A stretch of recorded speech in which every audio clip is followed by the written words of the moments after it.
শবে বরাত আসছে, নফল নামাজ নিয়ে মারামারি করবে, ঠিক কিনা? অথচ হারামখোর ফরজ নামাজ পড়ে না।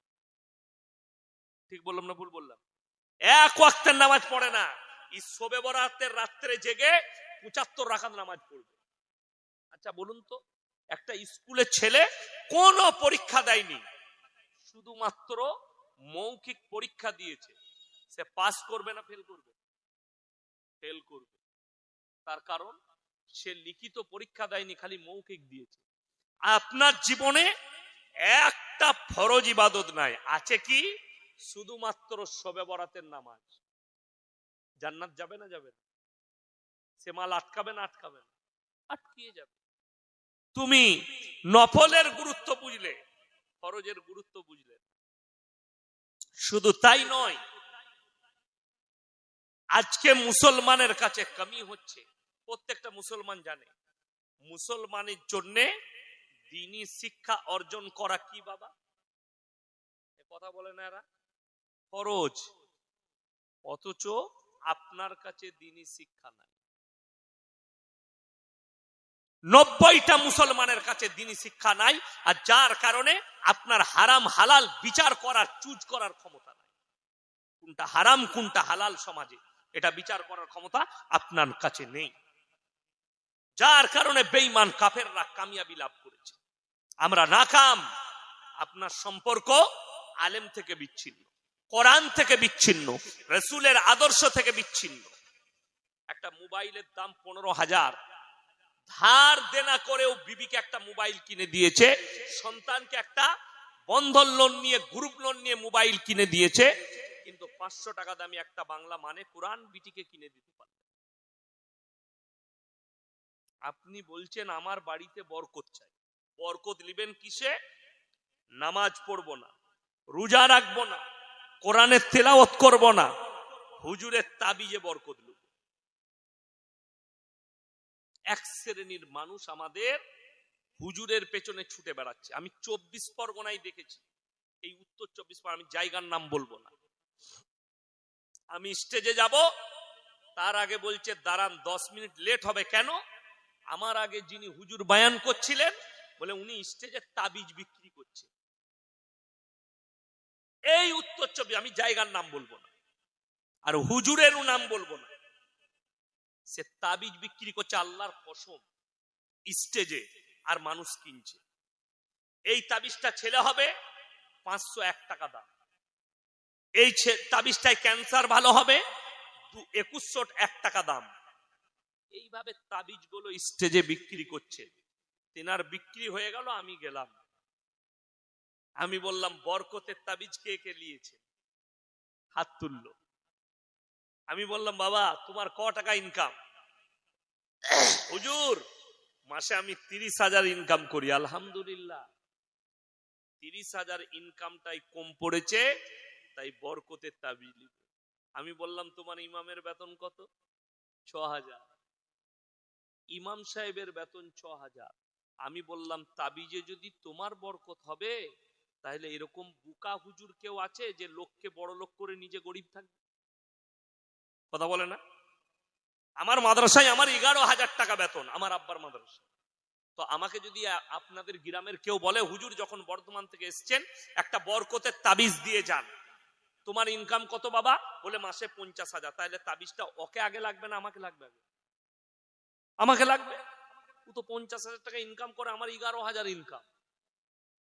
এই জিনিসটা বুঝতে আপনি পারেননি, তার কারণ হচ্ছে আপনার কাছে দ্বীন নেই, আপনার কাছে দ্বীনি শিক্ষা নেই, আপনার কাছে আপনার বাড়িতে কোরআন হাদিসের চর্চা নেই।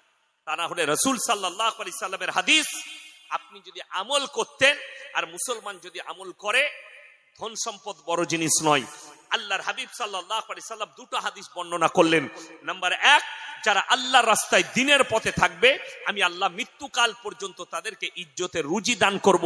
নাম্বার 2, যারা 5 ওয়াক্তের নামাজি হবে, মৃত্যুকাল পর্যন্ত তাদের রুজিতে কোনোদিন আল্লাহ কমি দিবেন না। জোরে বলুন সুবহানাল্লাহ।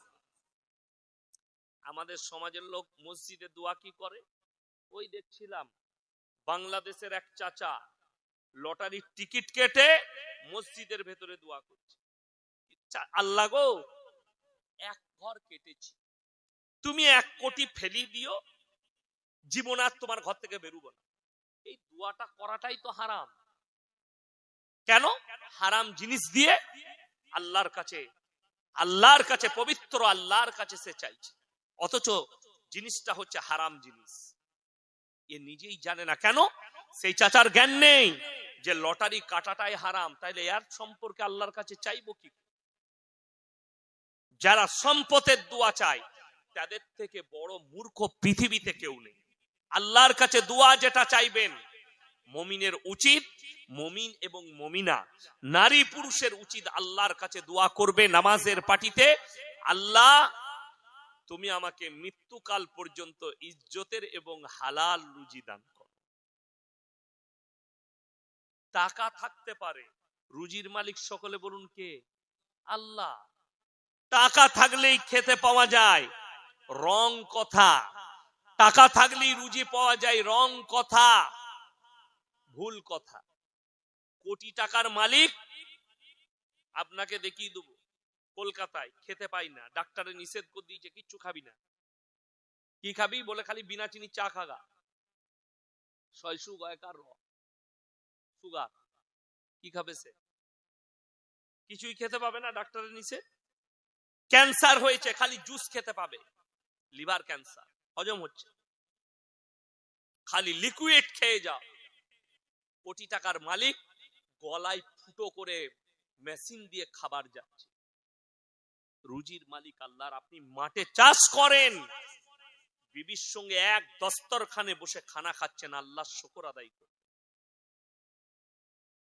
কলকাতায় কোটি টাকার মালিক রাত 2টোয় ঘর ঢুকে মদ খেয়ে 12 মুন্ডা পড়ে, বউ শুয়ে আছে কুকুরের সাথে, আর সে 12 মুন্ডা পড়ে সই কোথায়? সোপায়, বিবির পাশে শুতেও পাই না।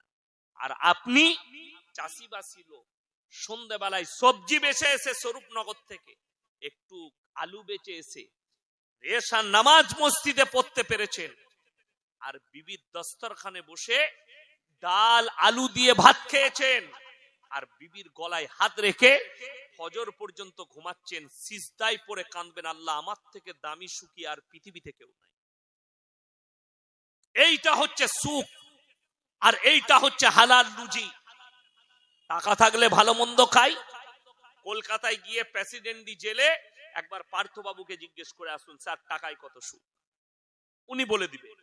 উনার গার্লফ্রেন্ডের ঘর থেকে 250 কোটি টাকা বেরিয়েছে, পুরা রুটি আর ডাল খেতে হচ্ছে জেলের কুঠরিতে বসে। তার নাম আল্লাহ। রুজি আল্লাহ মাপেন। ওই জন্য কোরআনে আল্লাহ সাবধান বাণী দিয়েছেন যে শোনো, তোমরা ঘটনা শুনে নাও, আমি আল্লাহ যাকে রুজি দিব পৃথিবীর কেউ তাকে আটকাতে পারবে না। কোরআন সূরা মারইয়াম, ওয়াজকুর ফিল কিতাবি মারইয়াম ইদিন তাবানাত মিন আহলিহা মাকানান শারকিয়া। মরিয়ম যখন নিজেকে নিজের পরিবারের কাছ থেকে পূর্ব দিকে এক স্থানে নিজেকে বন্দী করে নিল। মরিয়মটাকে হযরতে ঈসা মসির মা, ঈসা নবীর মা মরিয়ম, সূরা মরিয়ম তার নামেই অবতীর্ণ হয়েছে, এবং তার সম্পূর্ণ ঘটনা বৃত্তান্ত আল্লাহ এই সূরা মরিয়মে বর্ণনা করেছে, এবং অন্যান্য নবীদের কথাও আল্লাহ তাআলা এই সূরায় উল্লেখ করেছেন। হযরতে মরিয়ম ঘরের মধ্যে বন্দী, খাবার দাবার কি করে আসবে? তার কাছে আল্লাহ জান্নাত থেকে খাবার পাঠিয়েছেন, জোরে বলুন সুবহানাল্লাহ। হযরতে জাকারিয়া যখন দেখলেন এত ভালো মন্দ ওর খাঞ্চায়, যে ফলগুলো পৃথিবীর কোনো ফল নয়, আশ্চর্য রকম ফল যেটা পৃথিবীর মানুষ কোনোদিন দেখেনি, মরিয়মকে বললেন, ক্বালা ইয়া মারইয়ামু আন্না লাকি হাদা, হে মরিয়ম এই সমস্ত ভালো মন্দ খাবার দাবার কোথা থেকে পাচ্ছ? মরিয়ম উত্তর করলেন, ক্বালাত হুয়া মিন ইনদিল্লাহ ইন্নাল্লাহা ইয়ারযুকু মান ইয়াশাউ বিগাইরি হিসাব। আল্লাহ যাকে ভালোবাসেন, যাকে পছন্দ করেন, তাকে বেসুমার রিজক দান করেন। কোথা থেকে দেব, কেমন করে দেব, আমি আল্লাহ ছাড়া পৃথিবীর কেউ জানে না। জোরে বলুন সুবহানাল্লাহ। আমি আল্লাহ জানি কাকে কোথা থেকে দেবো, কেমন করে দেবো, আমি আল্লাহ ছাড়া পৃথিবীর কেউ জানে না। তা না হলে শুনেলেন, রুজির মালিক আল্লাহ। মারাত্মক দুটো দলিল।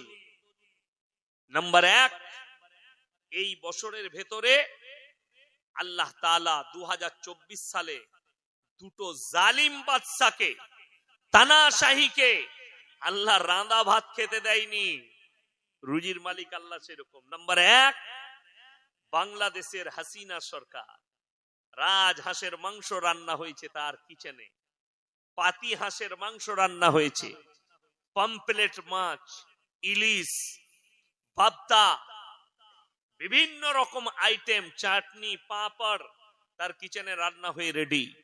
সেনাপ্রধান বললে দেশের মানুষ আপনাকে হত্যা করে দিবে, আপনাকে 45 মিনিট সময় দিলাম, যা কিছু লিবার 45 মিনিটের মধ্যে নিয়ে দেশ ছাড়তে হবে আপনাকে।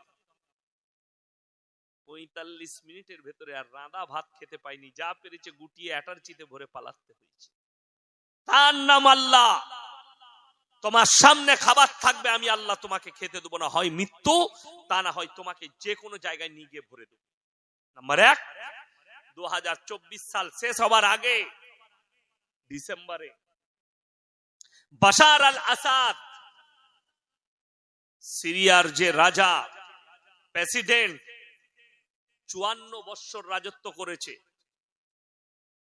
বাপ আর বেটা, বেটা করেছে 25 বছর, বাপ করেছে 29 বছর। যে মসজিদেতে, দামেস্কের মসজিদে, যেখানে ইমাম মেহদি ইমামতি করবেন আর আসরের নামাজে আল্লাহ তাআলা হযরতে ঈসা মসিহকে নামাবেন, জোরে বলুন সুবহানাল্লাহ। তখন দাজ্জালের অভিভাব চলবে। ওই মসজিদেই ঈসা মসিহকে আল্লাহ তাআলা দুনিয়ার বুকে প্রেরণ করবেন, নামাবেন আসরের নামাজে। রিওয়ায়েতে আছে ওই মসজিদে 27 বছর নামাজ হতে দেয়নি এই বাশার আল আসাদ সরকার। সেই দিনে আজান হয়েছে, রাঁধা ভাত খেতে দেয়নি। 450 কোটি টাকার গাড়ি, কয়েক লক্ষ কোটি টাকার সম্পত্তি ছেড়ে দিয়ে দেশ ছেড়ে পালাতে হয়েছে, আল্লাহর রাঁধা ভাতটাও খেতে দেয়। তার নাম আল্লাহ। আপনার কাছে সম্পদ আছে, মাল আছে, আপনাকে ভাবতে হবে আল্লাহ তুমি আমাকে রুজি দান কর।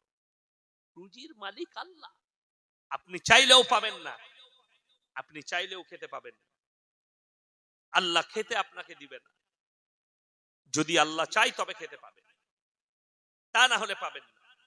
আমি 1 জানুয়ারি ত্রিপুরায় জলসায় গিয়েছিলাম, তো এয়ারপোর্টে ঢুকলাম, সকালবেলায় মালদা থেকে এসে নামলাম আপনাদের কলকাতা চিতপুরে। আমি টেস্কি ধরে চলে গেলাম হাওড়া আপনার কলকাতা এয়ারপোর্টে। দমদমে ঢুকলাম, একটা চা খেলাম। আমি মনে মনে ভাবছি আমি ত্রিপুরায় নেমে খানা খাবো, কিন্তু রুজি আল্লাহ মাপে। আমি বিশ্বাস করি, আমরা আলেমরা বিশ্বাস করি। আমাকে একজন অফিসার আমাদের বর্ধমান জেলার এয়ারপোর্টে কাজ করে, আমার হাতটা টিপে ধরলো আর বললে, হুজুর আমি আপনার ভক্ত, চলুন আমার সঙ্গে একটু খানা খাবেন। আমি বললাম, না ভাই, আমি ত্রিপুরায় খাবো। বলে, কটায় ফ্লাইট আছে? ত্রিপুরা যাবেন তো? অনেক দেরি, 12টা 20 আপনার বোর্ডিং পাস হবে, আপনি চলুন না আমার সাথে। নিয়ে গেল অফিসে, কি খাওয়ালো?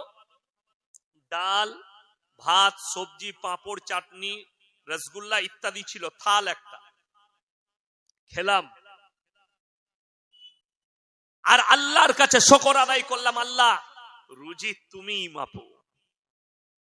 সেই লোকটা বাহানা, রুজি আল্লাহ মেপেছে। সেই অফিসার বাহানা, রুজি আল্লাহ মেপেছে। আমি নিয়ত করেছি ত্রিপুরায়, আল্লাহ বললে আর আমি নিয়ত করেছি তুই এয়ারপোর্টেই খাবি।